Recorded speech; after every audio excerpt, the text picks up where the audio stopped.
نصرانی info centre کے معزز دوستو، السلام علیکم۔ ایک عورت کے دو بیٹے تھے، بڑا بیٹا سوتیلا تھا اور چھوٹا بیٹا سگا۔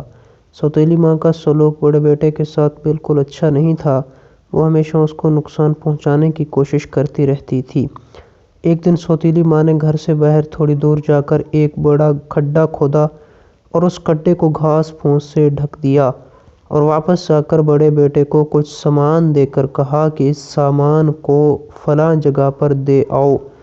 وہ تو ماں کا حکم مانتے ہی سامان لے کر چل پڑا۔ جیسے ہی گھر سے باہر آیا تو راستے میں اسے اپنا چھوٹا بھائی مل گیا۔ دونوں بھائیوں کی آپس میں بہت محبت تھی۔ چھوٹے نے بڑے بھائی سے پوچھا کہ کہاں جا رہے ہو؟ بڑے بھائی نے جواب دیا کہ ماں نے مجھے یہ کام دیا ہے، اس لیے جا رہا ہوں۔ چھوٹے بھائی نے یہ سن کر کہا کہ لاؤ یہ کام مجھے دو، میں کر کے آتا ہوں۔ بڑے بھائی نے سامان چھوٹے بھائی کو دے دیا اور گھر کی طرف روانہ ہو گیا۔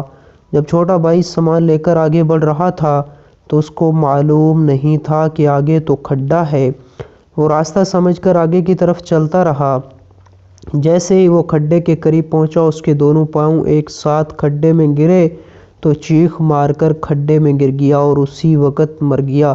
جب بڑا بھائی گھر پہنچا تو ماں نے بڑی حیرانگی سے پوچھا، تم اتنی جلدی آ گئے؟ تو بڑے بیٹے نے کہا کہ مجھے راستے میں چھوٹا بھائی مل گیا تھا، اس نے مجھ سے سامان لے لیا اور خود دینے چلا گیا۔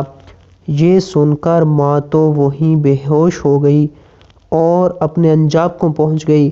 کبھی بھی کسی کے بارے میں برا مت سوچیں، چاہے وہ آپ کا دشمن ہی کیوں نہ ہو، اور جو دوسروں کے لیے کھڈا کھودتا ہے وہ خود ہی اس میں گر جاتا ہے۔